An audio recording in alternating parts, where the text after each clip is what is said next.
Hello guys, good morning. मैं फिर एक छोटा सा एक प्रॉब्लम लेके हाजिर हुआ हूँ। लास्ट 10 आईसीएससी के लिए जो अक्सर उनको आउटपुट बेस्ड क्वेश्चन में आती है। जैसे कि आप पहला क्वेश्चन देख सकते हैं, यहाँ पे लिखा है consider the array given below. एक छोटी सी एरे दी हुई है, कैरेक्टर टाइप की एरे है जिसका नाम है सी। आगे स्क्वायर ब्रैकेट लगा है, इसका मतलब यहाँ पे एरे की बात हो रही है। एरे को हमने इनिशियलाइज किया है AEIOU के साथ, यानी कोई इस तरीके से मेमोरी में हमारा ये स्टोर होंगे एलिमेंट्स AEIOU। ओके, अब कह ये रहा है कि इसका हमें आउटपुट बताना है जो हमारा नीचे स्टेटमेंट लिखता है। क्या लिखा है? System dot out dot print LN zero into two. अब CH का मतलब क्या है? एरे से, एरे का नाम क्या है? CH, यानी ये सभी एलिमेंट से कॉमन नेम को शेयर कर रहे हैं। जीरो का मतलब क्या है? जिसके अंदर पास हुआ पोजीशन है। आपको पता है एरे की पहली पोजीशन क्या होती है? जीरो। फिर होता है 1 2 3 4। अब प्लेन कैनन के अंदर ये लिखा है, क्या लिखा है? CH0 into two. इसका मतलब क्या है? एरे CH की जीरो पोजिशन में कौन सा एलिमेंट है? CH की जीरो पोजिशन में कौन सा एलिमेंट है? Capital A। यानी कैपिटल A यहाँ पे वो सेट हो जाएगा और इंटू टू। अब ये है करेक्टर टाइप की वैल्यू और ये है न्यूमेरिक टाइप की। जाहिर सी बात है, जो करेक्टर टाइप का एलिमेंट है वो ऑटोमेटिकली कंपाइलर उसको टाइप प्रमोशन को थ्रू अपने आप उसको न्यूमेरिक वैल्यू में कन्वर्ट कर देगा। जैसे कि हम सभी जानते हैं, कैपिटल A से लेकर कैपिटल Z जो अस्थायी वैल्यू होती है, यूनिकोड वैल्यू होती है, 65 से 90 होती है। उस हिसाब से A में क्या लगाएगा वो? 65 और फिर इंटू टू करेगा तो आपका वैल्यू क्या आएगा? फाइनल जो आपका रिजल्ट आएगा 65 टू जो होता है 130। ओके, तो उस हिसाब से आपका कौन सा ऑप्शन सही है? डी वाला। ठीक है, आई होप आपको समझ में आया होगा। ठीक, ऐसे ही हम एक दूसरा क्वेश्चन देख लेते हैं। ये भी आउटपुट बेस्ड क्वेश्चन है, लास्ट 10 आईसीएससी आई। ओके, इसका सॉल्यूशन क्या होगा? इसको हम कैसे सॉल्व करेंगे?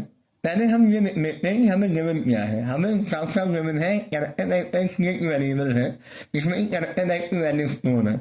हम इस तरीके से वेरिएबल का नाम लिखेंगे, उसके आगे बॉक्स बना के उसकी वैल्यू को स्टोर कर देंगे, कैपिटल B। सेकंड स्टेटमेंट में क्या कह रहा है? ए और कैरेक्टर टाइप का वेरिएबल है CHR और उसके अलावा क्या लिखा हुआ है? Character dot to lower case CH। Okay, अब टू लोअर केस क्या करेगा? टू लोअर केस एक फंक्शन होता है कैरेक्टर क्लास का जो क्या करता है? किसी भी कैरेक्टर टाइप की वैल्यू को लोअर केस में यानी स्मॉल लेटर में कन्वर्ट करता है। क्या लिखता है? CHR equal to character dot to lower case CH का मतलब क्या है? वेरिएबल का मतलब वैल्यू होता है। CH में अभी क्या वैल्यू है? B। तो वो B को पकड़ेगा, कैपिटल B को, और उसको वो लोअर केस में यानी स्मॉल b में कन्वर्ट कर देगा और CHR में हम इसको स्टोर करा देंगे क्योंकि इसके अलावा कौन सा वेरिएबल दिया है? CHR। ओके, अब क्या लिखा है?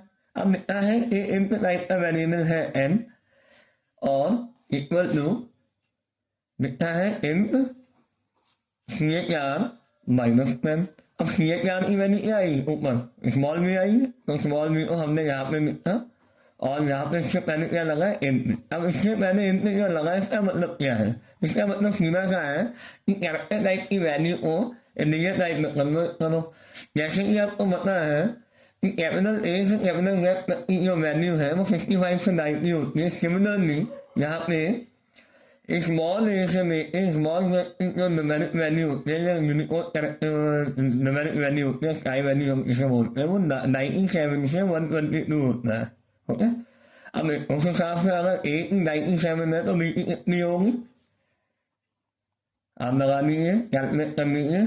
इक्वेशन मैनर में होती है ए की 97 होती है तो बी की क्या होगी? 98। तो इंडिया में कन्वर्ट करके बी के अलावा की न्यूमेरिक वैल्यू क्या आई? 98 और 98 माइनस 10 क्या होता है? 88। वो हमारे एन में स्टोर होंगे क्योंकि एन अल्टीमेटली कैसा वेरिएबल है? इंटीजर टाइप का वेरिएबल है। ओके, तो जाहिर सी बात है एन में हमारी वैल्यू स्टोर हो जाएंगी। अब प्रिंट में क्या होना है? प्रिंट होना है कैर एन प्लस ये टैब स्पेस के लिए होता है प्लस ये तो हमारे सिंटेक्स में लिखता है, लेकिन हमारा आउटपुट कैसे वो होगा वो मैं बता रहा हूँ। एन के अलाउंग क्या वैल्यू आई?